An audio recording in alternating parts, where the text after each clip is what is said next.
Bienvenidos al club.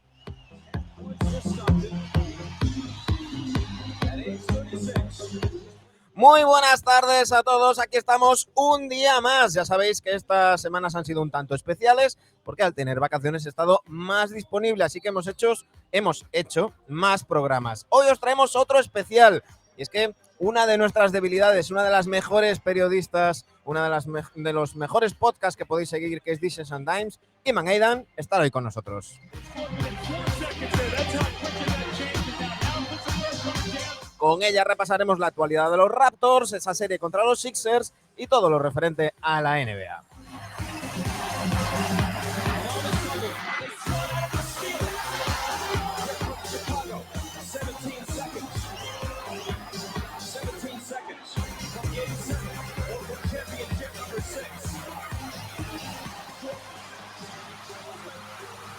Aquí comienza el capítulo 408 de NBAdictos.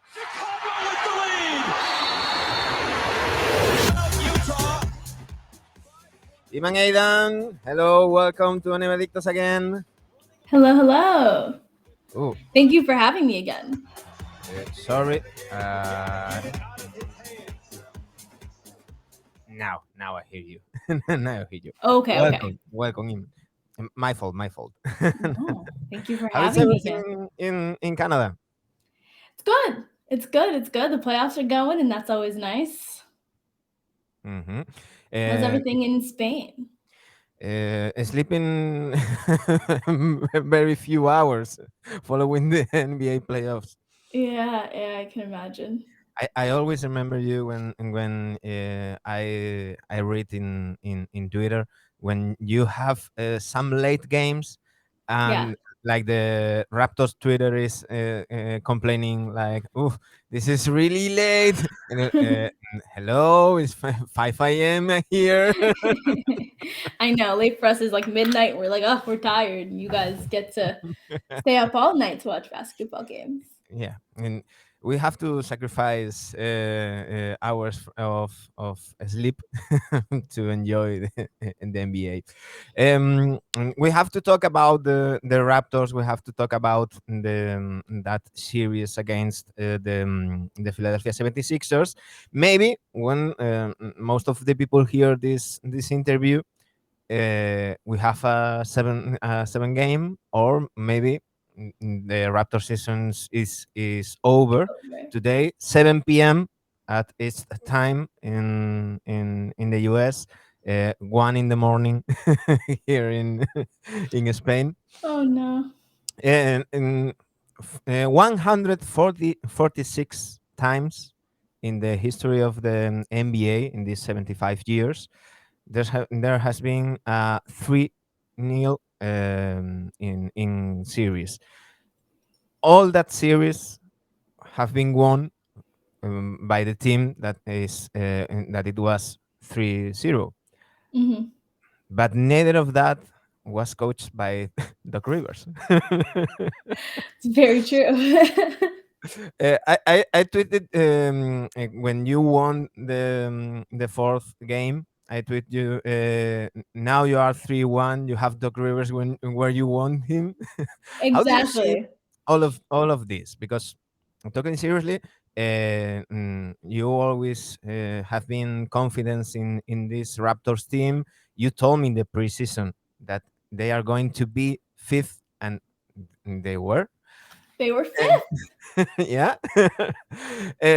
But how do you expect this series, this first round of playoff, and how are you seeing going? Yeah, I mean, that's a good question. And you asked me before if I was nervous, and I'm not nervous because, like you said, it's never been done before. So there's no expectations for this Raptors team to win it. Also, the Raptors are the younger team. This was a playoffs that was just about experience and growing and seeing how well you compete against some of the top teams in the East, whereas all of the pressure is on the Sixers. If they may even make it to a game 7, I think that's only been done 3 times before. In the history of basketball, no one's ever won, but only 3 teams have ever even pushed it to a game 7. So I would like to see the Raptors do that, but all of the pressure tonight is on the Sixers. So it's going to be really exciting to see how they come out specifically. I have the data.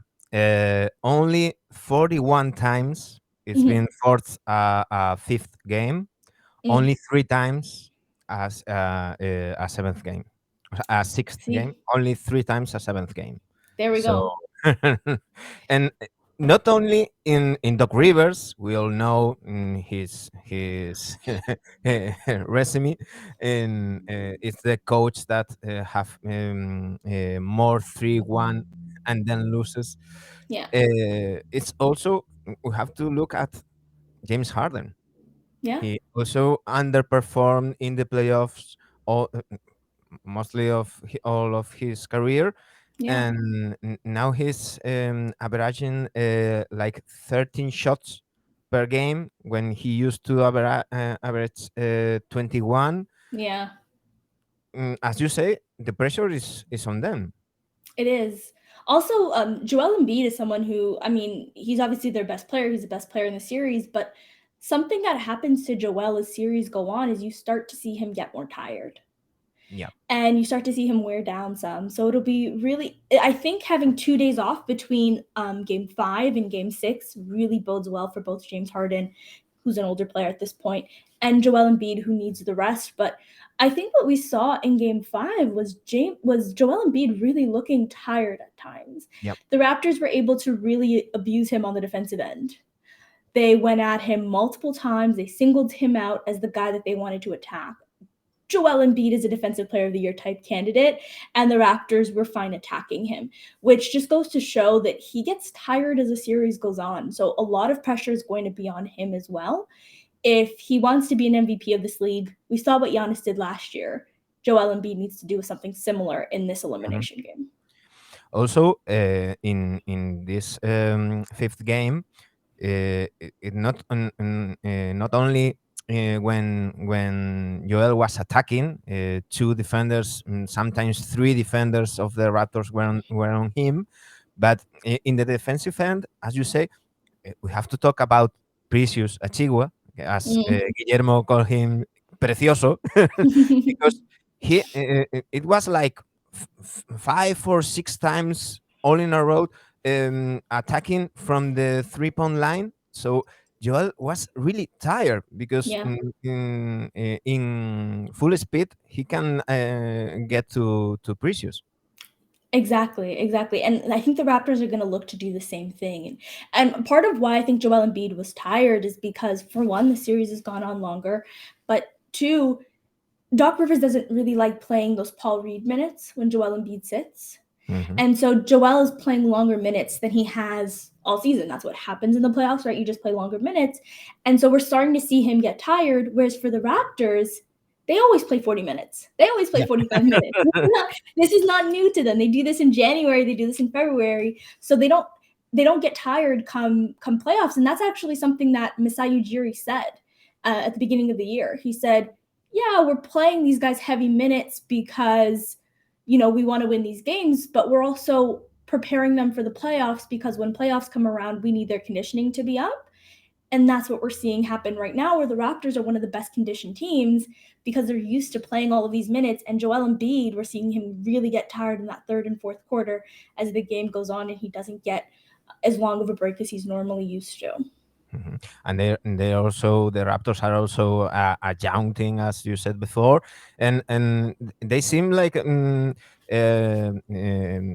Clone Wars, that army of Star Wars, because They do. uh, I remember the last time you faced the Sixers in regular season, James Harden was like exhausted because some I don't remember who player of the Raptors was fouled out, and another came in, and his look was like, "Wait, this guy doesn't didn't was fouled out." It's like all that 6'8", 6'9" guys with very long arms. And that defensive attitude, always aggressive but not dirty. It's is that the kind of Raptors player? Yeah, and that's what the Raptors are really trying to build. I think what Masai Ujiri is doing is he's bringing all of these guys, like you said, 6'8", 6'9", 7 feet wingspan. Their arms are super long, and Nick Nurse is coaching a defensive style that works, so that James Harden or any guy like him really gets exhausted. Not only one of my favorite things is while watching, you'll have a guy be guarded by Pascal Siakam, and he'll call for a screen so that he can get Pascal Siakam off of him, only to be switched on to OG Anunoby. And he's like, I don't want this. So he calls another screen, and then it's Precious Achua. And it's like, you can't get rid of them. And that's what makes the Raptors really successful on defense and why they've won the last two games. The first two games, what we saw, to be honest, watching it, I said, this doesn't feel like Raptors basketball. And not just because they were losing, but they were hitting all of their threes. All of the threes were going in, which is weird. That's not how the Raptors play basketball. And they couldn't do anything on the defensive end. It was Maxi, it was even Tobias, it was James Harden, it was anybody. Well, James Harden was reduced, but everybody else was really attacking the guy that they wanted to attack and finding the mismatch. And that's because Fred VanVleet was hurt and Gary Trent Jr. was sick. And we saw them really be exploited on that end. But since Fred VanVleet has gone down and they've just had to play all of their 6'9" guys, it's really shown like the height of what this Raptors team can be defensively. Mhm. I was going to ask you about Fred VanVleet. Yeah. We saw him in, as you said, not in the in well shape. He was hurt. Mhm. That injury hip is going to take him out of the game, and we saw Point Pascal. Yeah. And I don't know if you thought that he can performance so well playing at point guard. I mean, I've always really loved it. Part of why I'd like the idea of giving Fred VanVleet the contract that they did at the time that they gave it to him was because Fred is really great off ball. He doesn't need the ball in his hands. He can play point guard. You can see him with the ball in his hands, but he also thrives off ball because he's such a good shooter. And I like the idea of pairing him with Pascal because that allows Pascal to have the ball in his hands and really test out his point guard skills. But if he struggles, just give the ball to Fred, and Freddie can do something for you as the point guard. So I like that duo of them together. And what we're seeing is Pascal really take that next step and really improve his playmaking. He is so great at like recognizing the double team that's coming and the pass that needs to be made. He looked like it's like he's watching one step ahead of everybody else on the court. Also, another guy who I love to see the ball in his hands and I think will really be maybe even more so than Pascal, be kind of the future ball handler playmaker for this team is Scottie Barnes. Yeah. And it's really fun to watch him do that as well. I think that's going to be a primary role he takes moving forward. But what the Raptors want to do is have five guys who can do everything. You know, sometimes you'll see Precious bring the ball up the court. so Yeah. so they really want to have five guys who can do everything. And it's a lot of fun to watch when it's working. Sometimes they're growing pains. There are going to be times where it's painful and the guys don't know quite how to be a point guard just yet. But we're seeing in the playoffs that the reps that they had in the regular season are really paying off. I would love to see Delano Banton in a couple of years being the point Right. guard. I love Delano Banton. He's Uh, fun. it has been like 40 minutes without mentioning Scottie Barnes, Rookie of the Year. Yeah. Uh, mm, I think that this year is not as, for example, last year. That I think it was unfair to give it to Lamelo. I think that this year either Scotty or Mobley will be fair rookie of the year. We can Mhm. You can defend both Yeah. can can uh, I don't know candidaturas. Candidates? Yeah,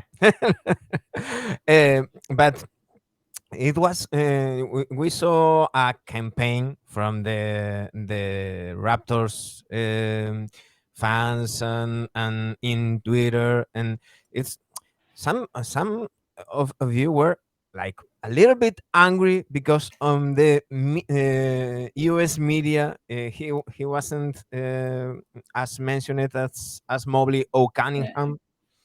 Yeah. I mean, yeah, I did a pod on this with Dishes and Dimes where I had Justin Rowan who covers the Cavs there, and we talked about it. And I at that time, which was like March, I was Mhm. like, I think Mobley's gonna win it. I really want it to be Cade, but I think Mobley deserves it. Either one of them, I think, would be formidable winners. Both candidates are great, like you said.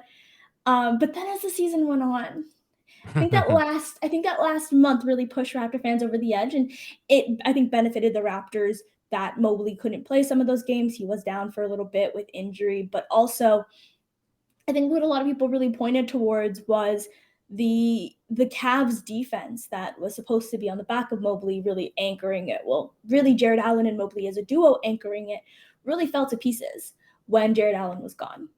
And I think people were like, are we really giving this award for what Mobley was able to do with Jared Allen, or are we giving this award to him for his individual games? But I think that the last month of the season, I mean, Scottie won Rookie of the Month, and I think that that's what really put him over the edge. It's unfortunate that injuries can do that, but they both kind of had a slump around January, February, and it was really going to see who could close out the year strong. And one of them was hurt and one of them was healthy. And sometimes awards just kind of work themselves out like that.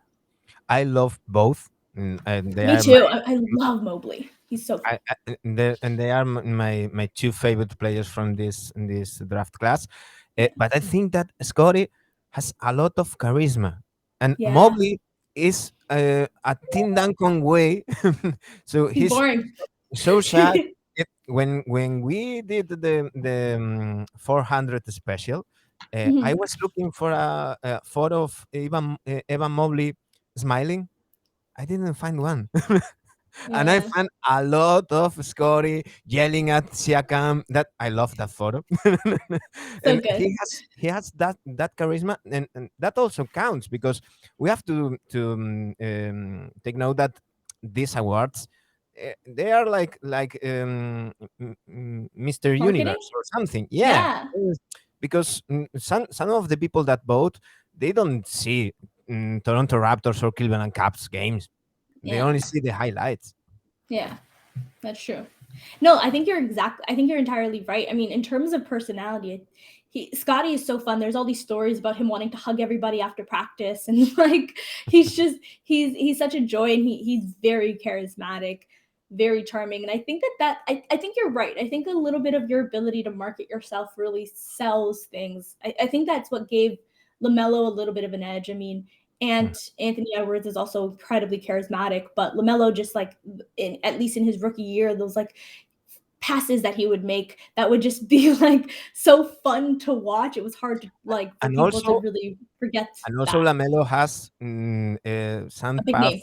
walk. His Yeah. name, his brother, his father, and so Yeah. he is so well known. We've been seeing Lamelo highlights since he was, I don't know, 15 or Yeah. something.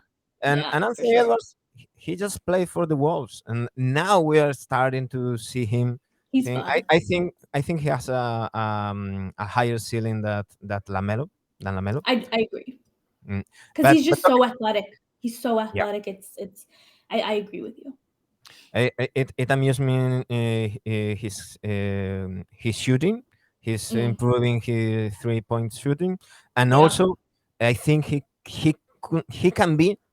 He's not, but he can be a great defender. Also, I think. Yeah. He likes to take it on. Like that's something that just even watching this Grizzlies Timberwolves series, it's just like he wants to take on the big assignment. He's saying, "Give me Jaw" in Yeah. moments. So like it's fun to watch. Mhm.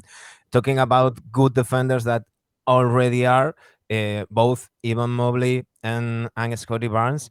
Uh, Mhm. what it shocks me the most of both of them is that they were ready to defend and to impact defensively right in the first year because we are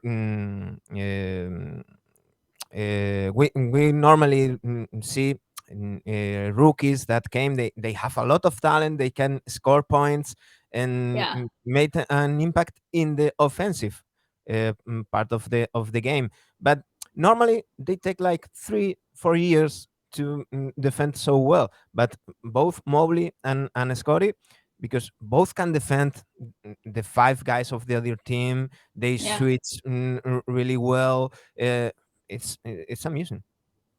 It is. It's fantastic, and like even Herb Jones, like another rookie in Yeah. this draft class, is phenomenal defensively. There are just so many guys that can do it on the defensive end, which is it's a this is a really fun rookie class. I mean, we didn't even mention like Cade and Yeah. Josh Giddey, and like both of them are just. I love this draft class, and if the Raptors are going to be bad for 1 year, I'm glad it was the year that they got into this draft. I also love Jose Alvarado. He's, Oh my gosh, yeah, he another just excellent defender too. Like the way he just steals the ball. yeah, and I don't like the comparison with Patrick Beverly. He's not like Patrick Beverly. Yeah, He's I like a agree. clean Patrick Beverly. I agree. Yeah, Patrick Beverly is dirty. I'm not a fan of Patrick Beverly's game entirely, but Jose Alvarado I love. Yeah, yeah. I'm going to buy his jersey. I Nice. love him. We have to talk about Scotty. His absence in the first two games for me, it was the key. That in soccer, Sergio Ramos is well known to injury the rivals. For example, I think that Joel Embiid knew that he was Ooh. stepping where he was stepping. And yep. I don't think Joel just seems like someone who doesn't care. Like he just I don't know that he like totally like I don't know if it's intentional, but it's not intentional at the same time. Do you know Yeah. what I mean? So it really did hurt the Raptors, not just not having Scotty, but also Joel also injured lots of people in that game. Thaddeus Mhm. Young was hurt in that game, and we saw the difference it made when he started to get healthier. He also hurt Kem Birch in the first couple of minutes, and Kem, if anything, like just having the guys available is really important for the Raptors team that's already thin as is. And once you start to take out some of the key rotational guys, and Gary Trent was already sick, it really hurts the Raptors. And we saw that in those first two games, especially defensively. So having I think Thaddeus Young get healthier as the series has Mhm. gone on, having Scottie Barnes back in the lineup and getting healthy, and then watching Gary Trent Jr. get over his cold. He said he lost 8 pounds in a few days on the flu that he had, and that he had like a fever of like 102 Fahrenheit. I deal with Celsius. I don't quite know what that is, but it sounds very hot. Yeah. so yeah, so it's just watch. I think all of those things really did impact sort of the change. And I know nobody's gonna, if the Raptors pull this off, and I don't know that they can, no one is going to point to they got healthier, they started to change their defensive schemes. No one's gonna point to that. They're just gonna make fun of Doc Rivers and James Harden and Joel Embiid. No one's gonna talk about what the change was. But they're the team that the Raptors are right now is a very strong difference in the team that the Raptors were in game one and two. Hearing in NBAdictos, we will tell both things. Appreciate that. You talk about Thaddeus Young, Mhm. the best Young of these playoffs. Yes, I would say so. I would say so. He's getting healthier and younger. Yeah. That play with Joel putting the skates on him, Oof. it was great. The beauty. They are thinking, they are saying in the chat that I told you half an hour and I will speak for an hour or so. um, we have this night this sixth game in Toronto. What do you expect? How are the crowd? How is going to be? I mean, the crowd is going to be ready. The Raptors crowd is always very ready. It feels like as the playoffs have gotten good. Mm-hmm. Wait, Iman, you just mute you. You just mute yourself. I don't hear you. Hello, Iman. You touch something and I don't hear you. Can you hear me now? I hear you now. Okay. Sorry about that. No, I was just saying that I think the crowd is going to be ready. But I just made a joke that like because the Raptors have gotten good recently, the championship, all of that, the tickets have gotten more expensive, and you know when the crowd gets richer, it gets a little bit quieter. Yeah. They're not the diehard fans there anymore. But the crowd is still going to be, I think they're going to be really loud. I think they're going to be very ready. They won't boo them like the Sixers crowd booed their players. Yeah, yeah. I was They asking, won't do that. I was asking. I was going to ask you about that also, but we will talk later about that. Yeah, Um, uh, Also, if the crowd inside the arena don't cheer a lot, the crowd outside will be. We definitely. talked the in the timing that we talked before that here the announcer of Movistar Plus, Guillermo, they call them El Botellón. They are all there to drink and have fun, and Yeah. they are very popular here in Spain. Oh yeah. Yeah, yeah. You can ask any NBA fan here in Spain about El Botellón, and they will know that we are talking about the crowd of Toronto. Oh, that's so cool. I didn't know that. That's so cool.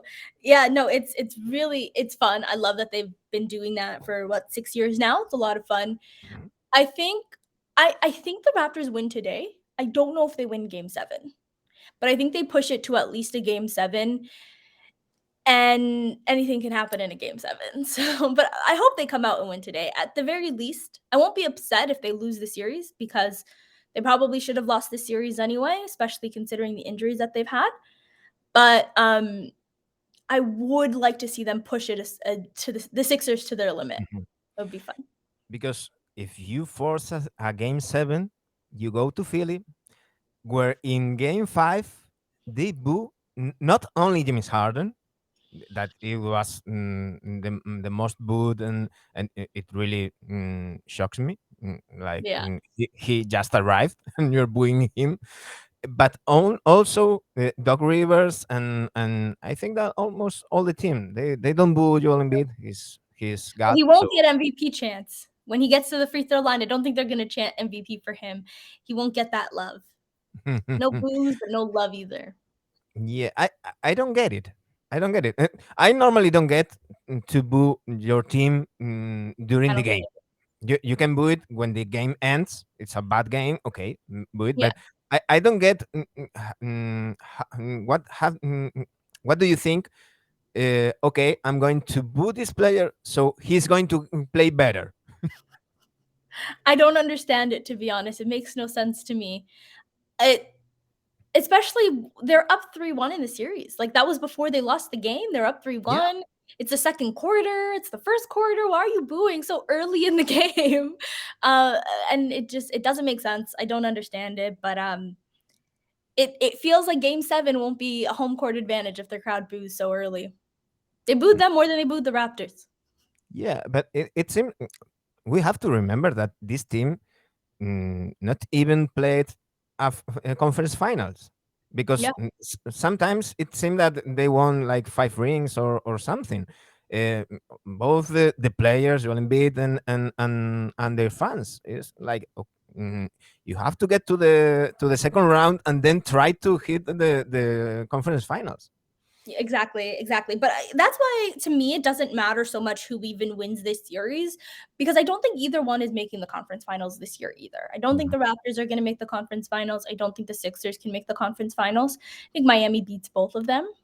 Yeah. So to me, it's just like, who cares who wins? But I want chaos. I want chaos. So I want the Raptors to win. But at the end of the day, I think Miami beats both of these teams. So you are an agent of chaos. An agent of chaos for sure. We talk about this Raptor season. I think it's a huge season for them because, as you said before, they are a pretty young team. Yeah. All this trip is about learning and then come back the next year and the next year.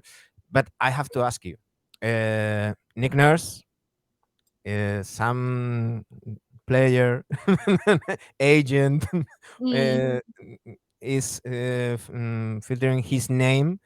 He's under contract, yes. and any coach won't change these Toronto Raptors. this president like Masai Ujiri to go to the Lakers.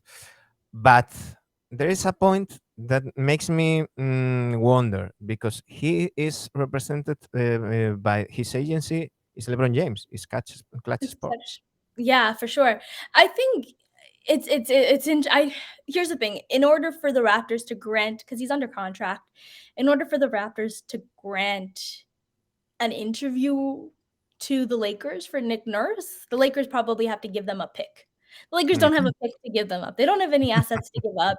So I don't know that that's gonna be something that happens. Also, Nick Nurse coaches Team Canada. When Yep. and so I like if he goes and coaches the Lakers, I think he loses that. And I think he wants to probably continue what he has here. This is a guaranteed job. He has longevity here. LeBron doesn't even he could leave the Lakers next year. We still don't know what he wants to do. So the future of the team is so up in the air, and we see that like coaches are on basically like a carousel carousel there. It keeps rotating them so much. So he's losing all of his job security. He's losing the longevity. He's losing the Canada coaching job as well. It just seems like too much of a risk to give up. So I don't think he's going to do it. I love what Zach Lowe said in his podcast. He said, "If I'm Masai Ujiri, I will say, okay, I want Anthony Davis in a trade. Basically, You get Nurse, basically, give me Anthony Davis I will do that any day of the week. in order to them to say no. So it will be great." Yeah. Let's talk about the rest of the NBA playoff. We have four teams in the second round. The Bucks and the Celtics are going to face each other in the second round on the East. Also, the Miami Heat is waiting for either the Sixers or the Raptors. And in the West Conference, we have the Golden State Warriors with that lineup, that new lineup waiting for a name, that are waiting also for the rivals. How do you see? How did you see this first round? And please tell me, why do you hate so much Trey Young? An Atlanta See, Hawks fans. I don't so okay, yeah. So first is by the first round, I think I was most surprised by the Nets. I thought the Celtics could very well win that, and I said it wouldn't surprise me if they won it in 5, but it definitely surprised me that they won it in 4. I was very surprised by that. I thought the Nets would be able to at least take a game. And what I think surprised me most is that all of the games felt relatively close, but I still didn't give the Nets a chance in the final Mm, moments. Their clutch offense just didn't seem to have it, and most often you just go ISO in those moments, and they have 2 of the best ISO guys in Kyrie Irving and Kevin Durant. And what the Celtics defense really likes to have guys do is to force them into ISO situations. And the Nets have 2 of the best ISO guys. So I thought it this could be a series. We could see something here considering what the Celtics defense likes to give you and how that benefits the Nets, but that was not the case. And I think that truly did surprise me. Jason Tatum is superb. I kind of worry for the Bucks in that series because they don't have Chris Middleton. yeah. Not a particularly big Chris Middleton guy, but I think you just need the bodies. I think you just need extra guys, especially in the playoffs, to take some of that attention away from Giannis as well. And then for I really, really enjoy watching Nikola Jokic play. I think he's such a treat to watch play. He's like it's so much fun to watch him, and even in that game five Did you where they listen? lost. Sorry, did you listen what Draymond said in to the press after the No. game about Jokic?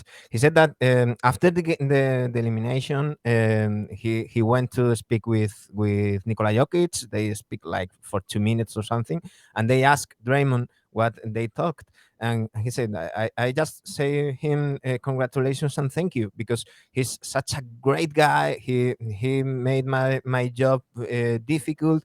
And he said he's so talented. And normally that guy is so talented are soft, but Mm, Nicola, it isn't. And yeah, he said, no. he beat the hell out of me. He made me suffer, and that's what I like of playing basketball. No, I love that. I love that. Yeah, Nikola Jokic, there's nothing soft. He's definitely like a competitor, and he's just fun to watch play basketball. Even that game 5, like I felt so sorry for him. I wish he had Jamal Murray or Michael Porter Jr. or Mm, somebody healthy because they needed somebody. They just needed one other person, to really make that one a series. And my favorite series, I think, of the first round is Memphis versus Minnesota. I just think that's so fun. I mm, both of them are such young teams. We talked about Anthony Edwards. I love him. I'm also a big Karl Anthony Towns fan. Love John Morant. Love yeah. the entire Memphis Grizzlies team. So to me that's the most fun series. And then the Trey Young. I don't hate Trey Young. I really like Trey Young. I think Trey Young is Are fun. you sure you have to to look your tweets? I know. Here's the thing. I think he's fun. Sometimes what bothers me about Trey Young, I think if I were his teammate, I would hate playing with him. Yeah. Because sometimes the decisions that he makes, they're fun to watch. It's exciting basketball. But you don't need to be taking a 3 from the logo. You're at half court and there's 22 seconds left on the shot clock. You don't need to be taking that right now. Or you don't like in game 5, there was what, a minute or 2 minutes to go, and it's like a 2 possession game, and he does a behind the back pass Mm. and it's a turnover. And it's like you didn't need to do that in that moment. Like it's Also, done. there was a timeout, Nate McMillan was drawing the play, and Yeah. he said, "This play is for Trey," and Trey was in the bench, and he wasn't looking. And it's Ex how do you exactly. know? It's How do you and know that? there's a little bit of, like, I guess it's an ego, but watching him play, it just doesn't seem like team basketball. I understand why John Collins doesn't like playing with him. Yeah. I get that, but I think he's a lot of fun and exciting. I think in a couple of years, I think he could be like, a player that I talk about in a Mm. completely different way, but watching him right now, I'm just like, there's a lot of holes I, I, that. I don't know Yeah, who said that the other day that said Trey Young is the only guy I can have confidence if he has a game that he is two from 100 shots, and yeah. we have the last shot. I give it to him and I'm okay, but I will kill him the other 48 minutes.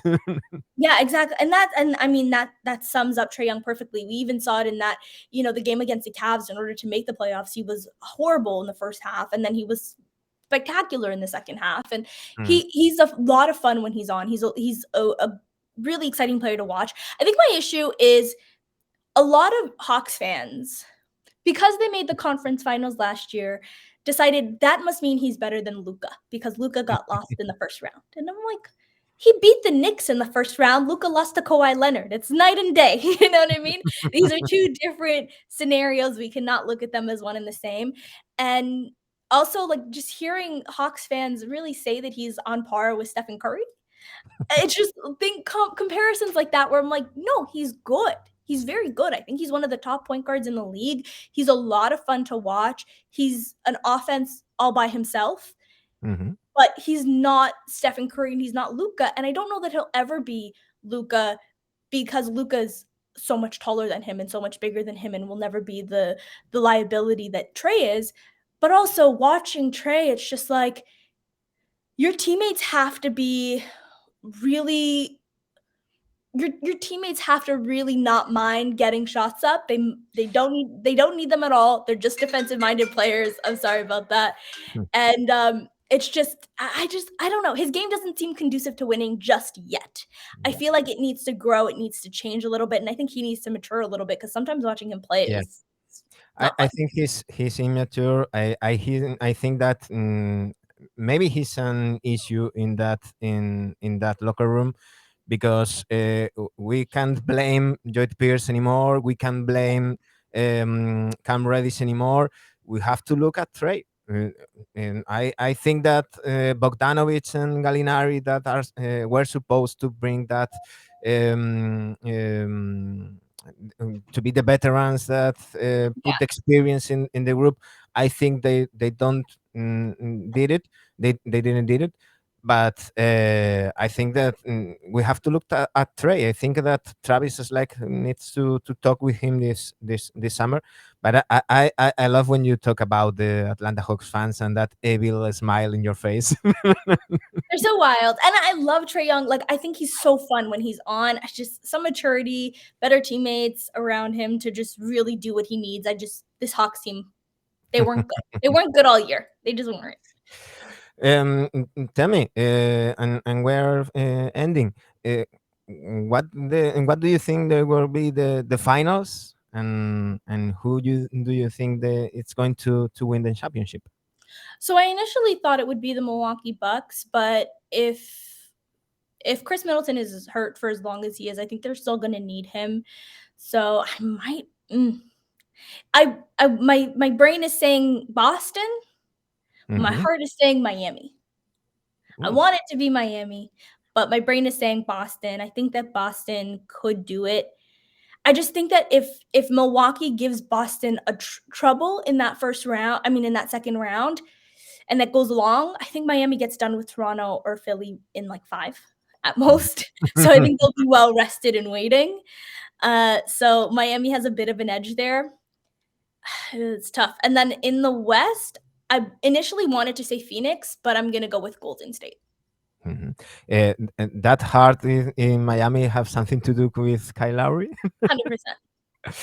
I realized a little bit ago, I didn't take Kyle Lowry as a dirty player, but in Twitter, some people noticed me. Look at that at this play, that other, and I saw like in the last 3 or 4 years some dirty plays, some Chris Polish plays from Kyle Lowry, and I didn't like it. He does have some Chris Paul in him a little bit. I'd like to see some of those plays. I'm gonna make a defense for each one. Okay, I will do it. I will do it. I will mention you in Okay. in Twitter. Talking about the Warriors, you say your brain says something, your heart say something else. When I see these Warriors, this new lineup with Curry, Clay, Poole, Wiggins, and Green, it's like Mm. basketball porn for me. They're fun. I mean, it's amazing to watch. It's just I it's great. I'm happy that the Warriors are back. Yeah, me too. Yeah. Mainly for Clay. I think what he suffered the last Yes, 2 years, exactly. he deserves. I will be so happy to see him championship again. It Yeah, will me too. it will be great. We might get some Warrior Celtics. Oof, Hmm. Oof, it will be tough. that would Yeah. be fun. First of all, we have this night that Sixers Raptors sixth game. Here in NBAdictos, we'll be cheering for the Raptors, and we would love to see you in that seventh game and forward. Fun. And I already told you that we are very kind of the Raptors for Jose Calderon, for Mike Gasol, Serge Ibaka, for Vince Thanks. Carter, all that teams that Yeah. were so great. So good luck. Thank you. I wish we had Marcus Gasol for the series. That would have been the Yeah, game changer. he's playing Girona now. Should, Maybe. we should have borrowed him for the series, man. We needed him. I will hear you in Dishes and Dimes. I will read you basketball news. Imman Thank Adan, thank you very much for being in Invictus. You know that this is your home. thank you. Thank you. Goodbye.